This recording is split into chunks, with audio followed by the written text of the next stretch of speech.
Ultima का price लगभग $5,000 के आसपास में चल रहा है। बट इंटरेस्टिंग बात दोस्तों यहाँ पे ये है कि दोबारा फिर से तीसरी बार में भी वो अजूबा हो सकता है कि अल्टीमा दोबारा से उस अपना जो पीक है उसको टच करे और मैक्सिमम रिटर्न्स प्रॉफिट वो आपको दे। क्योंकि 2023 के अंदर में ऐसा हुआ, 24 के अंदर में ऐसा हुआ और 25 के अंदर में।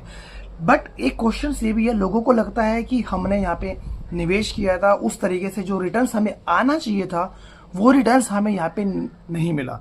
मैं यहाँ पे एक बात आपको कहना चाहूंगा, सारा गेम किसका है? सारा गेम है विजन का, बिलीफ का, ट्रस्ट का, कि पर्टिकुलर प्रोजेक्ट के ऊपर में आप ट्रस्ट कितना करते हैं, आप बिलीव कितना करते हैं। क्योंकि वॉरेन बफे सर की मैं बात करूं, कोका कोला के अंदर में निवेश करने के लिए उस आदमी को 40 साल वेट करना पड़ा था। कितना?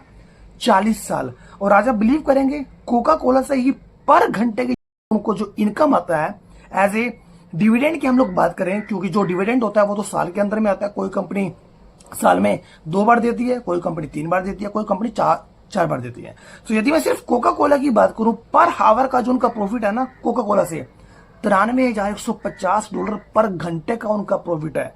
तो आप ये देख लीजिए कि उनको बिलीव था कि 40 साल का पेशेंस उन्होंने किया कोका कोला के अंदर में निवेश करने के लिए, और आज उनकी पर डे पर घंटे की इनकम उस एक ही कंपनी से सिर्फ ओनली डिविडेंड से कितनी है। तो सेम एज वेल एज अल्टीमा के ऊपर में बात आती है। कुछ लोगों को बिलीफ है कि यहाँ पे कम रेट जितना ज्यादा जाएगा हम उतना ज्यादा अल्टीमा एक्यूमुलेशन करेंगे, क्योंकि हाइपर डिफ्लेशन मैकेनिज्म के ऊपर में अल्टीमा काम करता है और लॉन्ग टर्म के अंदर में ये आपको मल्टीपल रिटर्न दे सकता है। गेम सारा क्या है? पेशेंस का, विजन का, बिलीफ का।